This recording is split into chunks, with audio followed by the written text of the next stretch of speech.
Stephen Koseff, thank you so much for joining me. It's been some time since we last sat down and had an in-depth discussion. There are a couple of things that I'd like to get your perspective on. And the first is, given that you led Investec through many different economic cycles, what stands out for you today in the global environment as a key game changer? I suppose everyone is talking about how AI is going to change a lot of lives, and we still have to see how that works out. But clearly, there are some signals that it's going to change jobs quite significantly, particularly analyst jobs and programmers type jobs, and probably a whole lot of others. So the question is, do we lose jobs, or do jobs change? And do people have to adapt? And that's what is unclear. Are you using AI in your own environment? Yeah, a little bit. But, at a basic level, because I'm semi-retired, so I sometimes use ChatGPT, and there are one or two others that I could use. In the organizations that I still am on boards of, they're using AI extensively, or trying to use AI extensively. But it's still early days. So it's just a question of, how much traction this gets, and I'm sure it'll get a lot, and how people learn to use it better. I've always had the belief that technology improves things, doesn't make it worse, but there is a transition. So I hope the transition is not too difficult. Given the number of boards that you sit on, can you give me a little visibility into that part of your life now? Yeah, look, boards are a lot easier than being an executive, because you don't do anything. You just supposed to govern and, question and challenge. So I sit on quite a lot of boards. Some are charities, but two public companies, Investec and Bidcorp, which I've had with both of them a long history. Very different types of businesses, and our banking is much more onerous than an industrial type company from a board perspective, because there's so much that can actually go wrong, and you have such a responsibility to the public at large and to society as a bank, because, if something goes wrong with your bank, you can cause a lot of damage to people that have got nothing to do with you, apart from, depositors and the like. So it is a little bit of a different game, but it is very interesting, and you get a good perspective of what's going on around the world, which I still enjoy, although I don't have the kind of detail that I would have had historically on the different geographies that we operate in, but I still have a good perspective. And then I sit on private boards. If you look back at your leadership time as an executive running Investec day to day, and you juxtapose that with your vantage point now, has that changed your perception on leadership and risk? I don't think so. I think, one of the CEOs at Goldman Sachs once said, it's all about people and culture, culture and people, and people and culture. Just three things you have to worry about. So I think leadership and culture are still very closely aligned. And I think that, I've learned through the years, when I started out, all I wanted to do was do deals. And then we learned about culture and how you build an organization through building a good culture. And I think, the two boards that I'm on have very strong cultures, and people have been there for decades. Leadership has been around for, some 20, 30, some even a bit longer in both organizations. And that's because of the culture and the style of the organization. So I still think that, culture is exceptionally important. Obviously, risk is always going to be important. And, in the early days of Investec, we used to be called cowboys on the hill, because they thought we were, took too much risk. But I think we learned to manage risk quite well, and survived many crises as a consequence. So risk is always going to be important, but growth is also important. And how do you grow a business? How do you remain relevant? That's always going to be there. And how do you make sure that you are relevant to your market, to the society in which you operate, to your clients and your people. I want to stay with culture for a moment because Investec is known for its culture of innovation, entrepreneurship, and accountability. And in the current uncertain environment, what is your advice to leaders who still want to hold those principles strong and have to navigate the uncertain? Look, I think you've always got a degree of uncertainty. It just heats up at times and then it can lower when you get into very stable conditions. I don't think you're in that kind of world. Obviously, we know we're not in that kind of world. And that's why you need to have a culture that can pivot when things come from out of the blue. And all of a sudden, I can still remember calling you from Washington in the financial crisis in 2008 to talk about the financial crisis because all the CEOs of the world banks were being called home. And, we were meeting with chairmen, not CEOs. We normally meet with CEOs because there was such a mess. And you kindly interviewed me because I was obviously wanting to put Investec's position out there at the time. And, you learn when there's a crisis, you don't hide, you talk. And you try and make people comfortable that you know what you're doing. So it's volatility is always going to be there. Just a question of, how often it comes. In a developing market, and I think growing up in a place like South Africa, you learn how to deal with volatility much better than guys who grow up in these developed societies where they have an incident every 20, 25 years. We used to have them every few years. So you learn to pivot, you learn to adapt, you learn to try and cope with the uncertainty that is around you.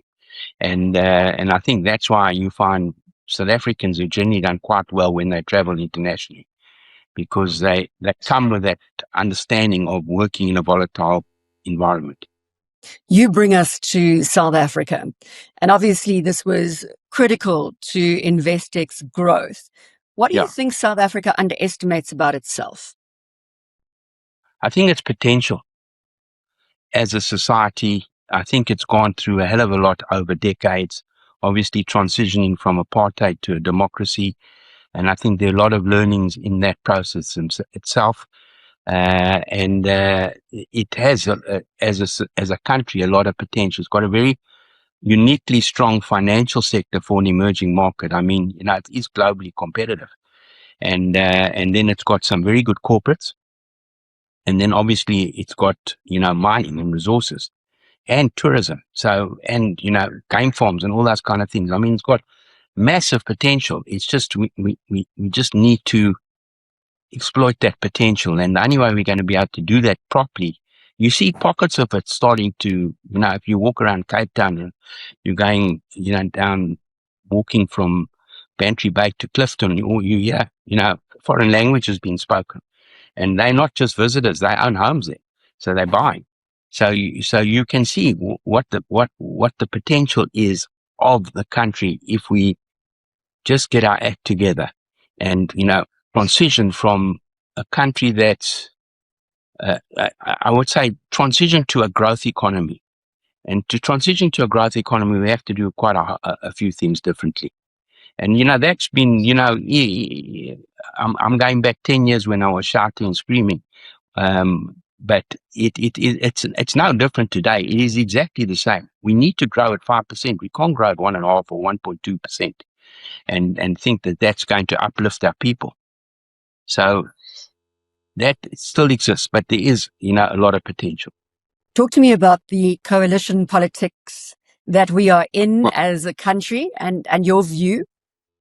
Well, I think that's probably there to stay. It's just a question of who's in the coalition, because it doesn't look like one party can win enough votes to rule like the ANC probably did for the first 30 years, or 20 for the first 26 years. So I think and people are going to have to learn to work with each other and compromise, and sometimes leave some certain ideologies behind. But it is going to be very important, and I hope that we always have the center governing as opposed to the fringes, because I think, in any society, the fringes are dangerous and the center is rational. And, people can talk to each other and try and find a solution, a path that helps grow the economy, uplift society, and, make the country what it can be. How is South Africa perceived on the global stage today? What are the headlines that dominate from your global vantage point? I think mixed. I think people see the potential, and that's why you've seen the rand quite strong of late. I think geopolitically, I, I think we scored some own goals, but everyone will have a different perspective on that.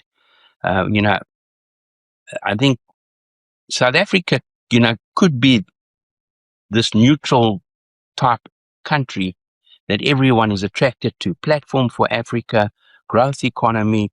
It really it has standout potential. But we need to have some ideological shifts to achieve that. And I think that's the core challenge. And then, as I said, put growth at the center of what we do and upliftment. And I think what I learned from, living in other parts of the world is like social upliftment is a very big component in a corporate's life in South Africa. You don't have that here in Australia. We had it a little bit in the UK, but it's totally different. And I think that's, a big positive is that corporates understand their role and responsibility, and that's to help uplift people. It's not only about that last % of ROE delivered to the shareholders. You have to grow as a business. You have to make a difference, but at the same time, you have to do something to address the issues in society. And that does stand out. So as I said right in the beginning, South Africa has a massive amount of potential. We just need to harness it. Let's talk a bit about lessons that you've learned along the way. I'm so privileged that I get to ask you these questions, given your extremely substantive career in corporate South Africa and the impact that you've had on business and the economy here.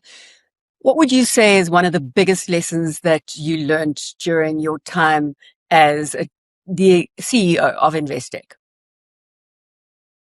Look, I think, you learn a lot of lessons because you make a lot of mistakes. And, the thing is, when you make a mistake, own up to it and deal with it. And don't try and hide it and confront it. And I think that probably is one of the biggest lessons that any CEO can learn is not try and hide something that's gone wrong. Just be open and transparent and then deal with it. And, what we try to do at Investec is you never built a hire fire culture that you hire people and then you fire them when they make one mistake, because people learn from mistakes. And so again, if you, when someone in your team makes a mistake, you don't kill them. You process it with them, and then they learn from that mistake. And it's like touching a hot stove. You don't touch it again so easy once you've burnt yourself. So there's a lot to learn with around managing people. And I think as I said to you, in the early days of my career, I just wanted to do deals. And then we had this guy, Alan Zimbler, who was a professor at Wits Business School, and he taught us about culture. And then we started learning that, how important culture was and how important it is to build a strong culture where anyone can talk to anybody about anything and put your ego in the cupboard. And that's the other big lesson one learned is don't have an ego. Everyone's got an ego, but there's times that you park it somewhere else and don't let it get in the way because it makes you irrational. So I think that ego thing is a big lesson to learn. If you get too egotistical and you don't own up to something that you've done stupidly or wrong, and you think it's never you, then you're gonna make a lot of mistakes and repeat a lot of mistakes. So you put that ego away. I know that you are racing into a boardroom, so I've just got one more question for you, and that Sure. is, there are many people watching this interview right now who could be leading companies at various stages of growth. And the resilience that you demonstrated and built at Investec, what would your advice be to them? Again, given that uncertain backdrop that we're navigating, What is the key to building a resilient organization that can navigate all of these uncertainties and yet still hold its growth path? So I think, to me, one of the keys is, strong balance sheet.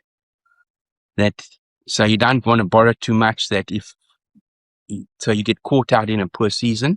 So a strong balance sheet, strong culture, and positive attitude towards your people, and let them get out, run with the ball. As I said, don't let your ego get in the way, and let their entrepreneurial flair come out. People have got very, very good ideas, and you find some of the best ideas coming from the middle of the organization. And I think allowing those kinds of people the freedom to operate, I think always held us in good stead. And it's that kind of culture. And I've seen a very similar type style at Bitcoin. Very decentralized decision-making takes place in the different regions, and, grows and develops the people, and they can then run with the board. If you're very hierarchical and top-down, you'll never grow people. And at the end of the day, you're going to get nowhere unless you grow and develop people. Stephen, it's great to catch up. Thank you very much for your time. Thank you for your insights that I'm sure our audience is going to find very, very valuable. You've been listening to Stephen Koseff, the founder and former CEO of Investec, here on Moneyweb TV, the Executive Exchange.